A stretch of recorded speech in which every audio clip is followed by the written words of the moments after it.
In his first year in office, President Biden has made a pattern of nominating extreme partisans and radicals to serve in the administration, but especially to serve on the bench. And unfortunately, that pattern continues today. Mr. Ho, you will not be surprised that I want to address some questions to you. And in my view, your record reflects that same pattern of finding someone who has been an extreme partisan, who has been a radical, and President Biden trying to put judicial robes on that partisan and radical agenda. And I would note at the outset that that's not just my characterization. You yourself have described yourself as, quote, a wild-eyed leftist, and further as someone, quote, accused sometimes of seeing discrimination everywhere you look. Is that right? Senator Cruz, I think the key word in that quote is accused. What I was doing... Let's start with the first one, wild-eyed sort of leftist. Well, again, Senator Cruz, I think I was characterizing how others have caricatured myself. Okay. Well, let's take a quote you wrote in November 2017, and I found it amusing, the exchange a moment ago with one of the Democratic senators about, some older intemperate statements. I would note, just sitting here, this may be a first in that you have tweeted attacks at multiple members of this committee, including Senator Lee, Senator Cotton, Senator Blackburn, Senator Cornyn, and far from being intemperate statements when you were a teenager, most of these tweets occurred last year. So in the last 12 months, you have engaged, or the last about 18 months, you have engaged in partisan attacks on multiple members of this committee. But you also wrote in November 2017, quote, in these dark times, I've been fortunate to find tremendous sense of purpose in my work as a civil rights lawyer. But as a colleague of mine asked me over lunch recently, Dale, do you do this because you want to help people or because you hate conservatives?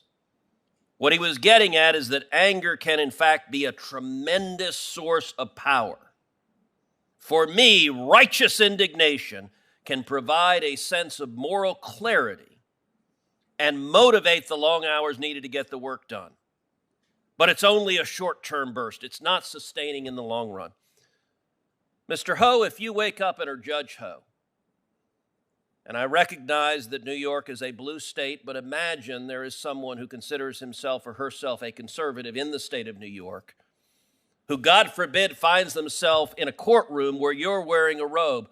What comfort do you think that litigant would have that you described the hatred of conservatives, the righteous indignation, the anger at conservatives, as a tremendous source of power for you personally? How does that possibly give anyone comfort that you would be a fair and impartial judge? Thank you, Senator Cruz, for giving me an opportunity to address this. As I mentioned to some other members of the committee, this was a comment that I made in church where I was relaying a joke that someone else had told, the point of which was that that kind of temporary sugar rush from being angry at someone, while it can feel powerful in a moment, it's not the kind of thing that is sustaining for a human being in the long run. That at the end of the day, if you want to do good work in the world, it has to come from a different place, a place of love for your fellow person. And that's what I was trying to convey to my fellow congregants at my church. Well, that's not what you said.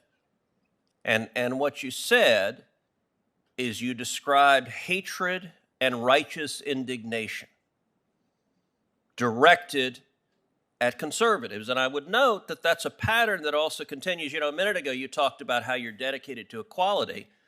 And I will say, looking at your record, that is not in fact the case. Your record instead is a partisan view. So, for example, you are a graduate of the Yale Law School. The Yale Law School has an open policy of discriminating against Asian Americans. One of the first things that Joe Biden's Justice Department did was dismiss the investigation against Yale because today's Democratic Party believes discriminating against Asian Americans in admissions is an acceptable form of bigotry. Do you agree with the Biden administration on that? Senator Cruz, I haven't followed the ins and outs of what the Biden administration has done with respect to that particular matter. What I can tell you, Do you agree with your alma mater's policy of discriminating against Asian Americans in admissions? Senator Cruz, I'm a member of the National Asian Pacific American Bar Association. I try to do what I can in the Asian American legal community.